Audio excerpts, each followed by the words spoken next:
College Football 25 released a little over 2 months ago, and like everyone else, I am having burnout. But I wanted to discuss 8 tips that I have found to make my own dynasties more enjoyable and keep me wanting to play more. With that being said, I hope you enjoy this video, and if you do, be sure to check out any other content on the channel. I appreciate you being here, and let's get into it. I do want to mention that these are merely suggestions for those looking to prolong their enjoyment in the game until the next version comes out. Feel free to use as many or as little of these things as you want. Just be sure to play the game that you want to have the most enjoyment you can. One of the most interesting things I have done is to start a sim dynasty. While it may seem counterintuitive to not play at all, it is pretty enjoyable to sit back and watch the events unfold.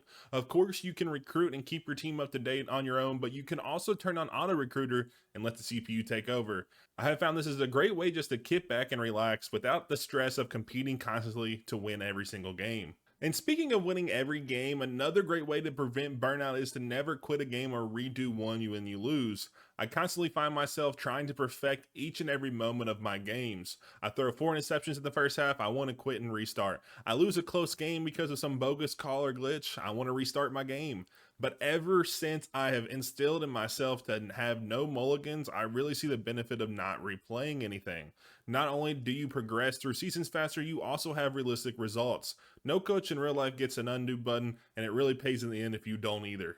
Obviously, a great way to prevent burnout is to not play every single second of every game. I know some people love the grind as I do, and I have never been one to want to sim major parts of my game, but ever since I have tried the new play moments feature, I have loved it.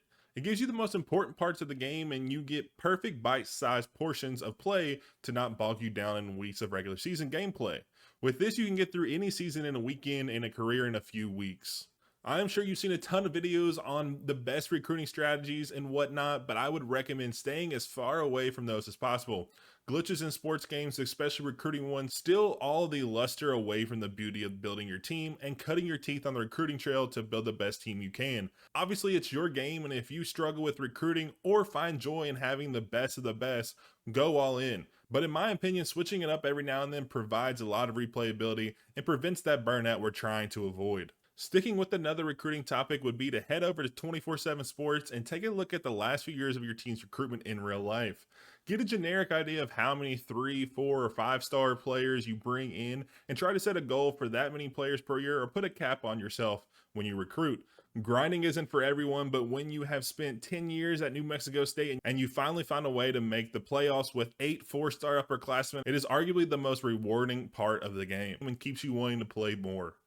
Speaking of grinding, one of my favorite things to do is to start at one of the smallest schools I can and work my way to a top tier program over a long period of time. Right now, I have my own coach career dynasty, and I'm in year 10 with Arizona after having 4 seasons at New Mexico State, making it a conference championship and a bowl team, and then progressing to Arizona from there. This has been one of the most rewarding playthroughs I have had in ages, and once I am done with this one, I'm really excited to start another one with a different set of teams and a different play style. This next one is specifically speaking to my one mode grinders. Try other game modes. I have a tough time doing this as well. Working 40 hours a week, making content and wanting to play this game is a lot to pack in a day, but even switching to a different game mode once a week can really extend the life of the game for yourself. And the single-handedly best way to extend the game's life cycle and prevent burnout is to take your time out and take a break. Possibly watch one of my videos on my YouTube channel.